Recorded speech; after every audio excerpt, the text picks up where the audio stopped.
Bienvenue à la maison. Nous sommes réjouis de vous partager le message de notre dernière célébration au travers de ce podcast. Bonne écoute!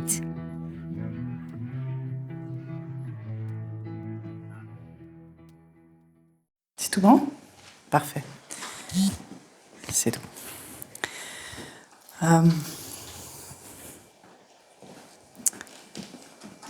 Donc pendant toute l'année, on a parlé de pierres vivantes et de comment on est des pierres vivantes. Et je trouvais difficile de conclure cette saison sans parler de s'aimer soi-même. Je trouve que c'est difficile d'être une pierre très vivante quand on se trouve pas très chouette. Et en fait, c'est un petit peu des fois, comme on dit en anglais, l'éléphant au milieu de la pièce, dont personne ne veut parler, mais qui est là, quoi. Vous avez déjà remarqué, en fait, si vous réfléchissez bien, vous avez déjà remarqué qu'il y a des gens autour de vous, vous dites, celui-là, il ne doit pas s'aimer beaucoup. Ça vous arrive de vous penser ça? Des fois, c'est très subtil. Mais des fois, ça se voit, quoi. Et en fait, toujours, ça fait mentir Dieu. Ça pique un peu, mais je vais dire les choses comme je les vois, d'accord? Vous me pardonnerez parce que vous savez que je vous aime. Oui, ça fait mentir Dieu, je vais expliquer, t'inquiète pas. Et il y a le pasteur qui dit « Ouais, qu'est-ce qu'il dit? Théologiquement, c'est n'importe quoi son truc. » Ça fait mentir Dieu si je m'aime pas parce que je suis en train de dire que je ne vaux pas son sacrifice. Je suis en train de dire que je ne vaux pas son amour, je suis en train de dire que je ne suis pas celle qu'il dit que je suis. Et donc, ça fait mentir Dieu. Ça me met en désaccord avec lui, en fait. Et ça me met dans un paradoxe, parce que je dis oui, je crois à ce que Dieu dit, mais sauf quand il parle de moi. Donc ça fait une pierre bancale. Ça va, vous me suivez ou... Bon, je suis allée un peu droit dans le vif du sujet, donc... Attendez, on va prendre un petit pas de recul. Le samedi, pas hier, mais le samedi d'avant, on a eu une journée pour les femmes. Il y a qui était là? Qu'on s'est trop bien amusé. On était 13 à la douzaine. On s'est super bien amusé. On a travaillé, franchement, on a travaillé les profondeurs. On n'a pas fait semblant. Hein. On a des petits mots de code. Par exemple, maintenant, quand on dit « va sécher tes os », on sait de quoi on parle et vous ne saurez pas. Voilà. Faudra venir l'année prochaine. Non, c'est bizarre, mais quand on était dans le truc, c'est vachement bien. On a mangé des sushis, on a mangé des salades. Non, mais c'était vraiment une belle journée. On a cherché ensemble ce que Dieu voulait dire sur la femme, la féminité, notre créativité, notre résilience et plein de choses. Et c'était très profond. Et en fait, c'est la même chose que ce que je vais dire aujourd'hui, puisque, en fait, dans le fond, on a aussi parlé de s'aimer soi-même, de s'estimer soi-même. Ok. Par exemple, l'expression « s'aimer soi-même », si on la cherche dans la Bible, on peut chercher quand même longtemps. Parce qu'en gros, tout ce qu'on va trouver, c'est « aime ton prochain comme toi-même ». Donc, c'est même pas écrit « aime-toi toi-même ». À mon avis, je ne suis pas théologienne, mais à mon avis, c'est parce que c'est tellement évident pour Dieu. Parce qu'il a tellement d'amour pour chacun d'entre nous qu'il n'arrive même pas à s'imaginer. Il nous connaît, donc il sait quand même. Mais il n'arrive même pas à comprendre, peut-être. Ou je ne sais pas ce qu'il y a, mais il y a un truc pour lui, c'est antinomique. On est tellement adorable. Comment on peut ne pas s'aimer? On est tellement... Ça vous est déjà arrivé d'aimer super quelqu'un, de trouver que cette personne, elle est géniale, et tout à coup, vous discutez avec elle, et cette personne, vous dites, waouh, c'est vraiment, par exemple, Camille, waouh, Camille, elle est géniale, elle est belle, elle chante bien, elle prêche super bien, elle a toutes les qualités. Et puis vous échangez avec elle, Et au détour de la conversation, je prends son exemple parce qu'elle n'a pas du tout de gêne avec ce genre de choses. Tout à coup, elle partage une insécurité qu'elle a. Elle le fait des fois en prêchant, donc je peux le dire, ça va. Il y en a. Et vous vous dites, ah bon ? Ah bon ? Elle aussi, elle travaille. Ah bon ? Ouais, mais elle est tellement parfaite, quoi. Bah ouais. Je pense que Dieu... Ouais, à ce point-là, Camille, je t'aime tellement. Mais je pense que Dieu nous aime comme ça. Que quand il nous voit, il voit nos manquements, il voit nos faiblesses, il voit bien là où, franchement, on pourrait faire mieux. Mais il nous aime tellement qu'à aucun moment, ce qu'on peut faire de travers, pour lui, ça a jamais d'impact sur combien il nous aime.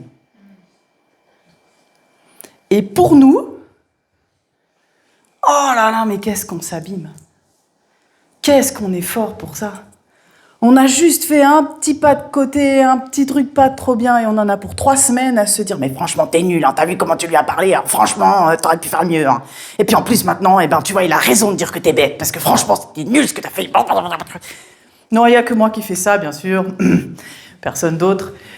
Mais vous voyez un petit peu de quoi je parle quand même, ou... Bon. On a besoin d'apprendre à nous aimer nous-mêmes, parce que ça va nous rendre des pierres vachement plus vivantes. J'ai déjà parlé beaucoup de comment, des fois, Dieu il dit qu'on est vivant et nous, on est vivants, à peu près. Et en fait, il proclame la vie Zoé sur nous, la vie abondante, vigoureuse. Oui ! Exactement, la vie comme ça, ouais ! Et nous, on est là, ouais !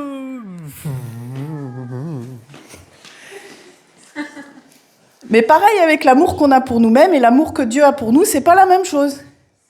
C'est-à-dire que nous, on s'aime de temps en temps.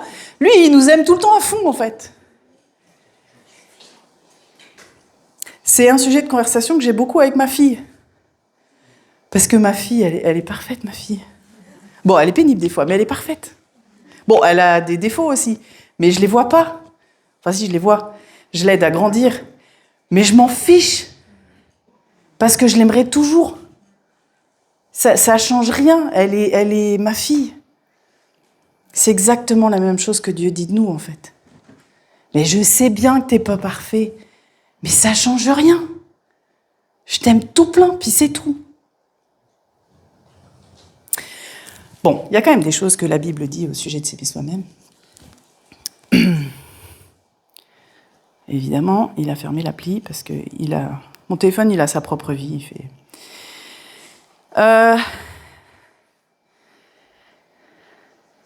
Bon, il y a un verset qui m'a énormément choquée. Alors, à l'époque où moi, j'ai rencontré Jésus, enfin, en fait, à l'époque où j'ai rencontré des chrétiens, c'était avant que je rencontre Jésus, moi, je m'aimais vraiment pas beaucoup du tout, très fort. Beaucoup, pas bien. Pas. Parce que j'étais pas... Parce que j'étais pas entourée par des gens qui savaient me montrer que je valais quelque chose. Du coup, voilà, j'avais pas une image de moi vraiment très jolie. Et j'ai lu dans la Bible qu'il est écrit « Car personne n'a jamais haï sa propre chair. Au contraire, chacun la nourrit et l'entoure de soins, comme le Christ le fait pour l'Église. » Alors, c'est dans tout un contexte, je ne vais pas rentrer dans ce contexte-là parce que sinon mon message serait trop long. Probablement que ce verset veut dire autre chose, mais moi, avec la compréhension que j'avais à ce moment-là de la vie, et du monde, et de Dieu, j'ai dit, comment ça, personne n'a jamais haï sa propre chair, tu m'as regardé ou quoi ? Tu m'as vu quand même, parce que, bon... Alors, c'est vrai, je me nourris un peu, plus ou moins bien. Comme vous le voyez, j'aime bien les bonbons et le chocolat. Mais bon, je me nourris quand même à peu près de façon équilibrée. Mais j'ai eu un problème avec ce verset. Vous comprenez ce que je veux dire ? Comment ça, personne n'a jamais haï sa propre chair ? J'en ai beaucoup débattu avec Dieu. J'en reviens à ce que je disais au départ. Je pense que pour lui, c'est complètement antinomique. Je me demande si c'est pas le seul truc chez l'humain qui le laisse interloqué. C'est pas qu'il peut rien y faire, au contraire. Parce que si je l'avais pas rencontré, aujourd'hui, je serais pas debout pour vous en parler. Il est très fort pour nous guérir dans notre propre vision de nous-mêmes. Mais je pense que c'est un truc, ça doit être peut-être le seul truc où il se dit, mais t'as vu comment t'es adorable? Bien sûr, t'es pas parfaite, je sais bien. Mais si on t'aimait quand même, si on essayait de t'aimer quand même. Et du coup, quand tu vois les côtés de toi qui sont un peu moins, qui te plaisent moins, et si tu devenais ton meilleur ami? Là, c'est un truc que j'ai déjà dit, je sais, j'ai déjà dit à cette assemblée, mais je le redis.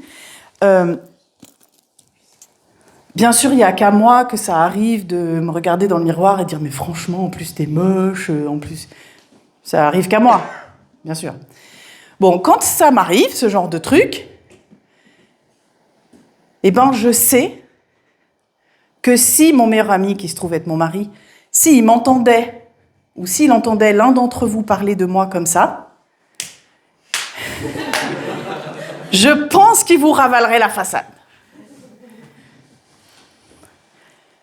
Mais ça veut dire que quand ça arrive à toi, de te dire dans ta tête, à toi-même, « Bouh, t'es méchant, t'es pas beau, t'es vilain, t'es bête, tu devrais avoir honte », ben ça veut dire que votre meilleur ami, s'il entendait parler quelqu'un de vous comme ça, franchement, il serait pas content.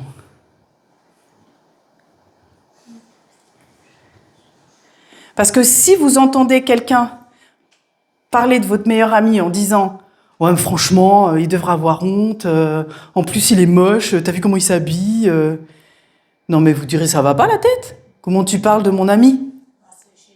Et va sécher tes os. Voilà. Bon, faudra qu'on l'explique une fois celle-là parce que... Bon, en gros, ça veut dire ça me met en colère. D'accord? On va faire un raccourci. Mais du coup, de quel droit tu parles comme ça de ton meilleur ami?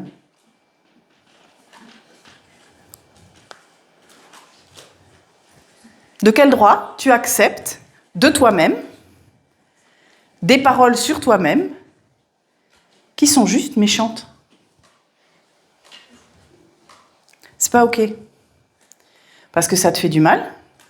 Parce que plus on nourrit ces pensées-là et plus c'est un cercle vicieux en fait, parce qu'on y est habitué, donc on a un chemin neurologique. Notre cerveau, il se passe un truc, paf, ça y est, il part là-dedans. Quelqu'un dit quelque chose qui n'a rien à voir, mais il y a un mot stratégique dedans, ou juste un ton un peu acerbe, ou un truc, et paf, on part dans un truc. Ouais, de toute façon, c'est toi le problème, c'est comme toujours, tu sais bien que tu tiens pas dans un groupe, t'as pas ta place dans un groupe, tu sais bien que c'est comme ça, arrête d'essayer, t'es nul. Mais en fait, arrête de te maudire, ma chérie. Essaye autre chose. Essaye autre chose. Attention, je suis surtout pas en train d'essayer de vous culpabiliser si c'est des schémas de pensée avec lesquels vous vous battez. Au contraire, mon idée, c'est d'essayer de vous donner des outils pour changer le schéma de pensée. D'accord? À aucun moment, je vais dire, franchement, en plus, t'es bête de penser ça. Non. Bien sûr qu'il y a des raisons pour lesquelles on pense ça. Ça vient pas comme ça du ciel, ça vient d'un traumatisme, ça vient d'une offense, ça vient d'une blessure, ça vient de quelque chose qui s'est passé pour de vrai dans notre vie et qui est pas marrant. Alors, je vais essayer de revenir à mon plan, à peu près.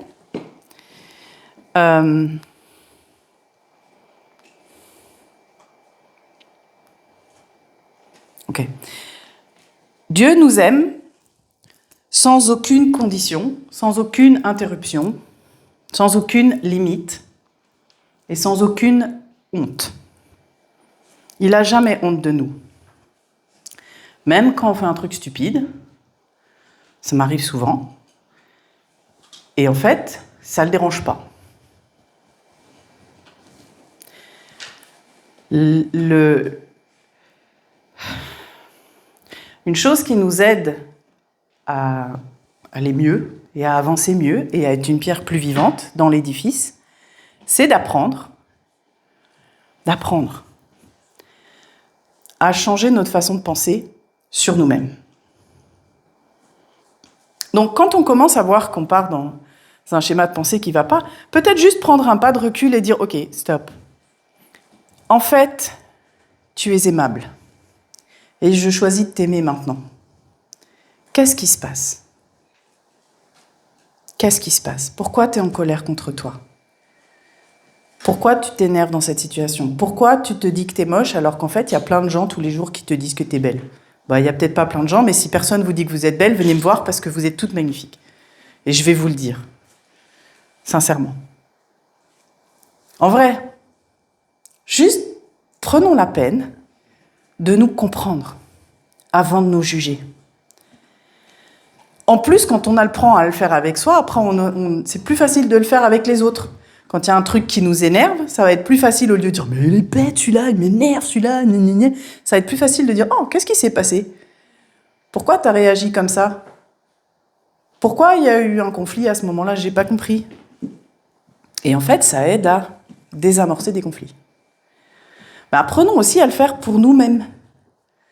Quand on voit qu'on commence à partir dans nos schémas de pensée destructeurs, de dire « Attends, qu'est-ce qui se passe ? Qu'est-ce qui se passe ? En fait, tu as le droit de vivre. En fait, tu as le droit d'être là. Mais peut-être, est-ce qu'on peut apprendre à se parler gentiment ? Est-ce qu'il y a quelque chose d'autre que tu as à dire ? Parce que des fois aussi, on a un... Comment je peux expliquer ça ? On a comme une part de nous-mêmes qui part dans un schéma de pensée, et ça vous arrive des fois, enfin moi ça m'arrive en tout cas. Je me vois commencer à penser un truc, mais je me vois le faire. Donc il y a aussi une autre part de moi qui se dit, bah non, en fait, ça va. Sauf que si j'interromps pas le cycle, je me fais happer dedans. Vous voyez ce que je veux dire ou pas ? Quand vous êtes encore capable de vous voir partir dedans, c'est à ce moment-là qu'il faut dire, ok, stop, attends, qui a le contrôle ? On va laisser le contrôle à celui qui arrive à rester en paix, à la partie de moi qui arrive à respirer.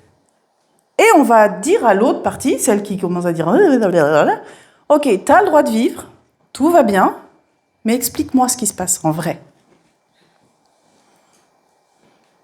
Et puis ça peut nous emmener dans des souvenirs qui n'étaient pas très marrants.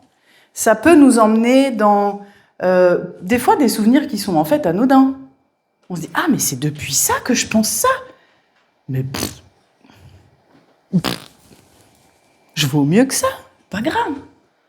Ok, on fait la paix.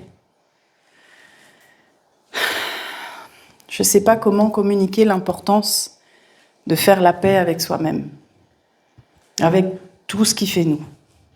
Et même les bouts qui s'énervent pour des trucs qu'on ne comprend pas aujourd'hui. Même les bouts qui n'arrivent pas. Des fois, ça nous arrive, on sait qu'on devrait faire mieux dans une situation et on n'y arrive pas. On sait qu'on pourrait gérer ça comme des grands et on se sent être un peu un gamin en train de dire « Oui, mais moi, je me d'accord, oui, je voulais m'asseoir là. » En tout cas, moi, ça m'arrive. Et j'apprends encore à faire de la place en moi. Ok, d'accord, donc toi, t'es fâché parce que tu voulais t'asseoir là, mais en vrai... Est-ce que c'est ok si on s'assied ailleurs ? Est-ce que c'est ok si on en parle tout à l'heure ? Parce que juste maintenant, il faut juste s'asseoir. C'est pas grave si c'est là ou pas. Et puis après, de reprendre la conversation avec moi-même. Et plus je m'autorise à entendre ce que j'ai vraiment à me dire, sans me laisser partir dans un cercle qui me détruit, plus j'ai de la force pour ne plus jamais me laisser détruire par moi-même.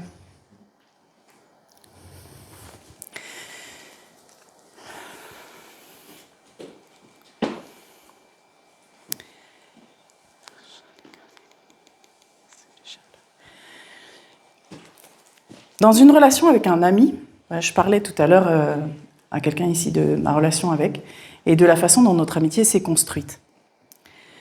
Une amitié, ça se construit. Vous êtes d'accord, la première fois qu'on rencontre quelqu'un, on se dit soit « ouais, celui-là, il a l'air sympa », soit « je vais me méfier de cette personne ». Mais quand on se dit « bon, il a l'air sympa », ça ne devient pas ton meilleur ami aujourd'hui. Ça devient peut-être un bon copain, mais ça met du temps à se construire.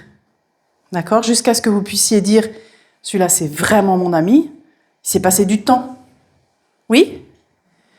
dans cette durée de temps, il y a des choses que vous avez traversées ensemble, il y a des paroles que vous avez échangées, des encouragements que vous avez pu vous donner l'un pour l'autre, des rires que vous avez pu échanger. Ça se construit, ça s'apprend. On l'a tous fait.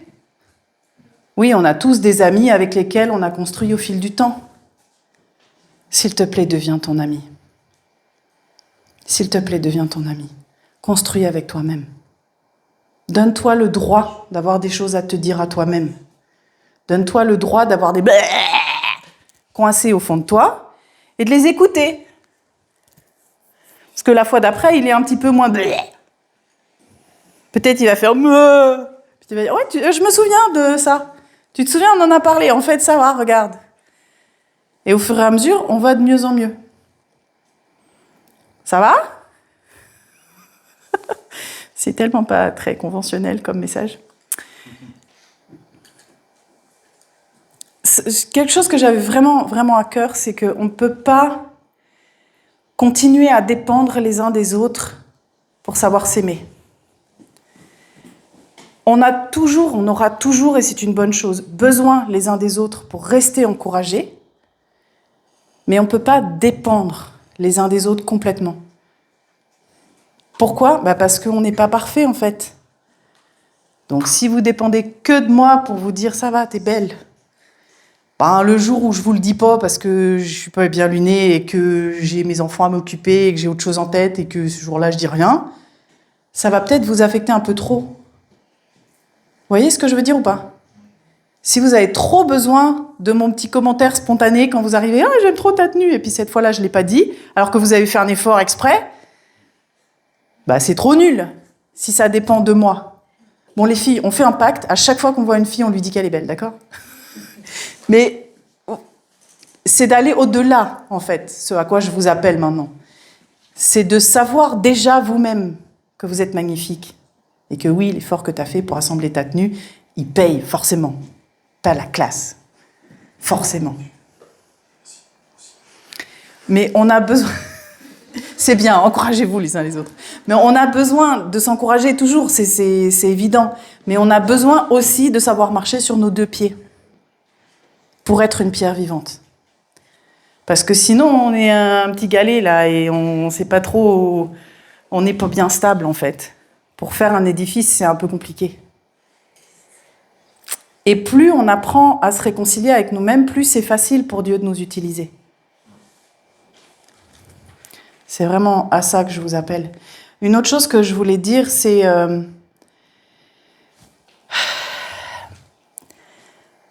c'est que c'est aussi un apprentissage de se libérer de la honte. Parce que c'est souvent grâce à Madame la honte que quand on se regarde, on se dit « T'es pas belle, t'es pas gentille, franchement, t'es un gros balourd. Ouais, tu seras jamais assez bien pour telle fille, tu seras jamais assez bien pour tel boulot, tu seras jamais assez bien pour... La honte, elle aime bien nourrir ce discours-là. Mais David, qui a failli prêcher mon message à ma place, il n'y a pas de souci, il nous disait « Celui qui tourne ses regards vers l'Éternel ne connaîtra pas la honte ». Je me le suis répété beaucoup, ce verset à moi-même. Je m'en suis nourrie jusqu'à ce que je le sache. Je le connaissais, parce que je le répétais par cœur, mais jusqu'à ce que je le connaisse. Vous comprenez ce que je veux dire ? Jusqu'à ce que ça ait vraiment du poids dans ma vie. Et que dès que maintenant je sens de la honte, je suis là, tu sors d'ici, toi. Parce que moi, je tourne mes regards vers Dieu et lui, il n'a pas honte de moi. Jamais. Même quand je fais des trucs vraiment bêtes et que je sais que j'aurais pu faire mieux. Et lui aussi, il sait que j'aurais pu faire mieux. Et il n'a quand même pas honte de moi. Donc à quel moment il va avoir honte de toi ? Parce que je suis sûre que je fais des trucs plus stupides que toi. Hein. C'est sûr. Parce que je demande à mon mari, il habite avec moi. Des fois, je fais des trucs... Pendant toute une période, je lui téléphonais, je lui disais « Chouchou !» Non, je lui disais un WhatsApp « Chouchou, j'ai éteint le four !» Pourquoi je lui disais ? Parce qu'il y avait eu toutes les fois où je ne le faisais pas. Voilà. J'ai éteint la lumière. Oh, j'ai pensé à fermer les fenêtres. Ouais. Voilà. Donc si je fais des trucs très, très stupides, vraiment, t'as de la marge et Dieu a toujours pas honte de toi. parce qu'il est comme ça. Et vraiment, mon invitation ce soir, c'est qu'on apprenne à s'aimer comme il aimerait qu'on s'aime. Et j'ai bien dit apprendre. À aucun moment ne commence à te mettre la pression que tu t'aimes pas assez, parce que ça défait complètement l'objectif. Si tu commences encore en plus à te dire « Ah ouais, t'as vu, Aude, elle a dit qu'il fallait que tu t'aimes, et puis maintenant, t'y arrives pas, alors t'es vraiment gros. » Ben non, on va jamais y arriver, quoi. Oh. L'idée, c'est de se donner des outils. Alors, concrètement, on fait quoi ? Quand on voit que nos pensées commencent à partir en cacahuète, on s'arrête et on dit « Elle aurait dit quoi, Aude ? Elle aurait dit « Sois gentille avec toi. » Alors, sois gentille avec toi, ou sois gentil avec toi. C'est aussi pour les gars, ce message. Il n'y a pas que nous qui avons des insécurités. Oh, ce serait trop facile, hein. Et prenons le temps de se demander, ok, qu'est-ce qui se passe ? Comment on gère ça ? Est-ce que se demander à soi-même, est-ce que tu serais d'accord que Jésus vienne s'asseoir avec toi un moment pour t'apaiser, juste s'asseoir avec toi un moment. S'apaiser, respirer, et essayer de reprendre le fil de sa pensée d'une façon plus positive. Ça peut être juste se souvenir de quelque chose que quelqu'un nous a dit de gentil, et de se dire, par exemple, moi je vais donner un exemple dans ma vie, une de mes amies, un jour, elle s'assied avec moi et elle me dit, c'était une fille dans le groupe de jeunes, hein, c'était une copine, mais voilà, on n'était pas hyper proches encore à ce moment-là. Elle s'assied à côté de moi, elle me dit, écoute, je voudrais parler de quelque chose avec toi parce que j'ai déjà remarqué que tu es pleine de sagesse. Ça m'a assise là. J'étais là, ok, d'accord. Elle m'a posé sa question et j'avais une réponse. J'étais là, waouh, trop fort, comment j'ai une réponse, moi ? Donc je lui ai donné ma réponse, elle m'a dit, tu vois, je t'avais dit, tu es pleine de sagesse. Et c'était il y a très très très longtemps, c'était à l'époque où l'humain avait inventé le feu et j'avais pas encore 25 ans. Donc c'était... Voilà.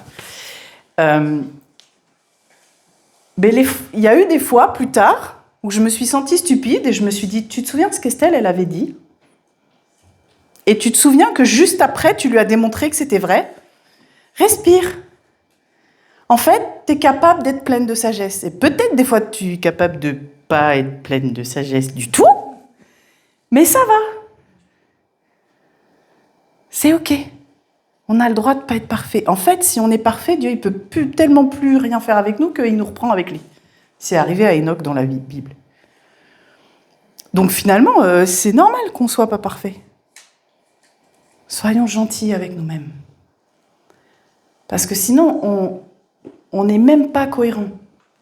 Si on n'est pas gentil avec nous-mêmes, à qui on donne le droit de l'être ?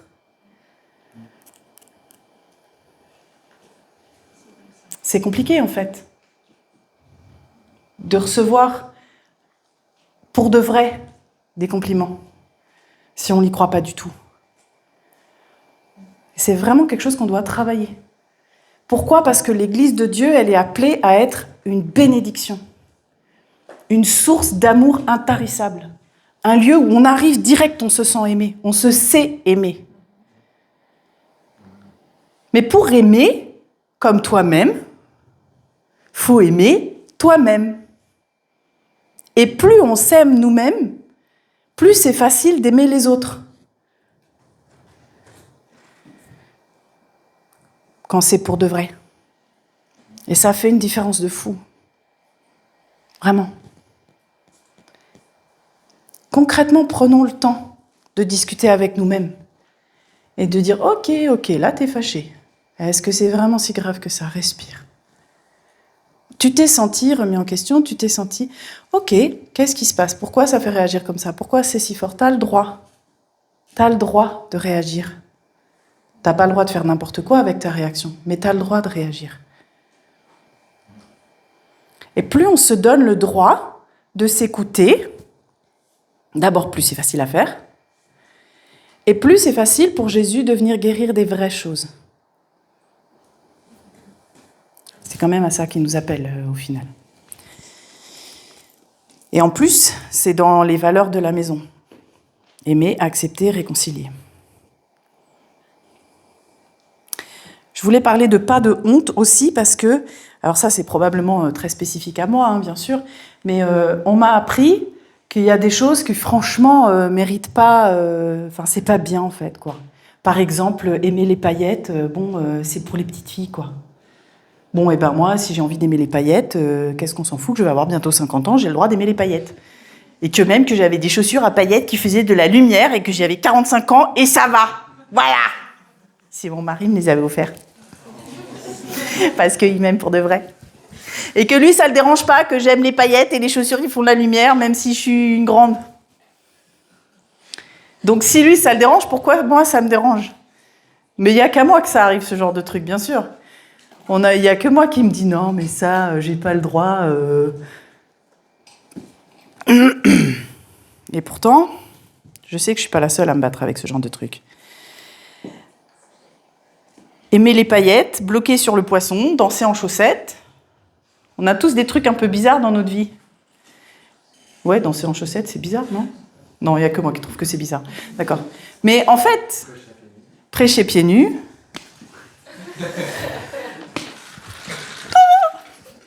Il n'y a pas de honte. Devant Dieu, ça n'existe pas. En fait, la honte, dès qu'elle veut pointer le bout de son nez, Jésus, il tourne, il fait « t'as quoi comme problème ?» et pouf, elle disparaît. Elle n'a plus rien à dire en sa présence. Donc ne la laissez pas vous voler même vos joies. S'il vous plaît. Bon, allez. Mon challenge pour cet été, je vous promets, après je vous laisse. Ne laisse pas l'ennemi de ton âme avoir raison et gagner encore.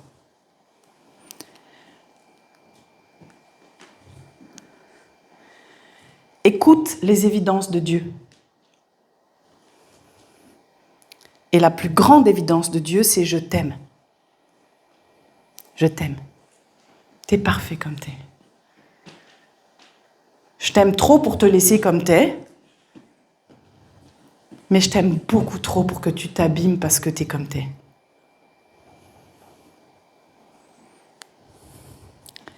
Autorise-toi à discuter avec toi-même, à accueillir pour toi-même qui tu es, ce qui te fait réagir, ce qui se passe, à écouter vraiment. Des fois, il y a des trucs qui nous mettent super en colère, en vrai, on ne sait pas pourquoi.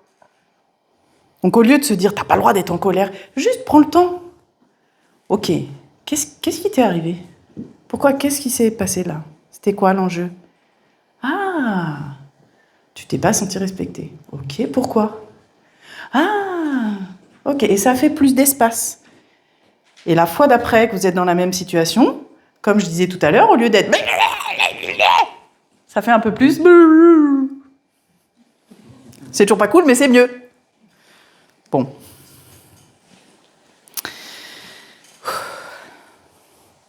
Montre à l'ennemi de ton âme de quel bois tu te chauffes. Et comment tu peux lui échapper. Dis-lui d'aller faire sécher ses os. Apprends. Apprends à t'aimer. Apprends à voir qui tu es dans les yeux de Dieu. Et si c'est trop difficile de regarder dans les yeux de Dieu, regarde dans les yeux de ceux dont tu sais qu'ils t'aiment. Commence par là, c'est ok aussi, hein. Parce que ça sert à ça, la communauté. On ne peut pas en dépendre toute sa vie, mais c'est normal qu'on en ait besoin. Commence par regarder quelqu'un qui t'aime vraiment. Tu sais que c'est une vraie amitié. Qu'est-ce que cette personne a à dire de toi? Et si vous ne savez pas, demandez. Parce que c'est gratuit. Comment tu me vois? Qu'est-ce que tu vois en moi? Vous allez être épatés. Épatés. Une fois, pour mon anniversaire, j'avais fait une fête, j'avais invité des copines. Mon téléphone, il en avait invité des comme ça aussi, en plus. Mais c'était très très chouette, c'était une très belle fête. Et au milieu de cette fête, Camille, elle dit « Hé les filles, et si on prenait tout le temps de raconter un truc qu'on a vécu qui nous a plu avec Aude ?» Et elles ont toutes dit comment j'étais une fille géniale. Et moi, j'étais en train de les écouter et je me disais, mais elle parle de qui? Elle parle de qui? C'est incroyable, elle est géniale, la fille dont elle parle. Elle est géniale, cette fille. En plus, tous les trucs qu'elle raconte, je sais que c'est vrai parce que j'y étais. Mais elle est géniale, cette fille. Et pourquoi je la connais pas ? Et j'ai passé du temps, je vous promets, ça m'a vraiment fait travailler. J'ai passé du temps avec ça. J'en ai parlé avec la psychologue qui me suivait à ce moment-là. Je lui ai dit, tu t'imagines ? Elle parlait d'une fille géniale, je la connais pas. Elle me disait, mets-toi au bénéfice de ce qu'elle décrive en toi. Regarde-le et prends-le pour vrai. Et j'ai écrit des choses. J'ai écrit, elle a raconté ça, elle a dit que Aude, elle est comme ci et comme ça. Aude, elle est pleine de joie. Ah bon ? Bah oui, c'est vrai en fait. Mais à ce moment-là, je l'avais perdu, je ne savais pas que c'était moi. Donc nourrissez-vous aussi de ce qu'on vous dit. En vrai, quand je vous dis spontanément que vous êtes super belle, que vous êtes super drôle, que vous êtes un mec génial, je vous le dis parce que je le pense. Je ne dis pas parce que je suis pasteur et qu'il faut être gentil. Je ne m'encombre pas de ce genre de truc, moi. Si je ne pense pas à quelque chose, je ne vais pas vous le dire. Donc si je le dis, prenez-le pour vrai. Et si vous ne le pensez pas, travaillez-le. Allez demander à quelqu'un d'autre. C'est vrai, tu me trouves drôle, toi ? Bah ouais, bien sûr. Ah bon ? C'est celui qui dit... non, c'est pas ça. Bon, apprenons à nous aimer nous-mêmes pour savoir nous aimer les uns les autres. Et pour être des pierres vivantes qui vont briller d'autant plus fort. Parce qu'on sera plus stable et Dieu peut faire beaucoup plus avec nous. Ça va ? C'est comme ça qu'on clôture notre saison sur les pierres vivantes, où maintenant on a plein d'éléments pour comprendre ce que ça veut dire quand Dieu parle d'être des pierres vivantes, et d'outils, avec un peu de chance, pour être vivant. Ok ? L'année prochaine, le thème de l'année vous sera révélé quand ce sera le moment. Pour l'instant, je ne sais pas. Peut-être que je le sais, que je suis censée le savoir, mais je ne le sais pas. Voilà, si le Saint-Esprit ne me le rappelle pas, c'est donc que ce n'est pas le moment de le dire. Je ne sais pas. En tout cas, c'est égal. Ça vous sera donné au moment voulu. Mais vraiment, pour cet été, s'il vous plaît, soyez intentionnels pour apprendre à vous aimer. Et vous ne mettez pas de côté vous-même. Merci de nous avoir écoutés. Nous prions que ce message porte du fruit pour vos vies et que l'Esprit de Dieu vous remplisse. Si vous souhaitez participer à l'une de nos activités au Lexington Café, dans les maisons ou à nos célébrations du dimanche soir, n'hésitez pas à nous contacter sur égliselamaison.fr ou via les réseaux sociaux. À bientôt, à la maison.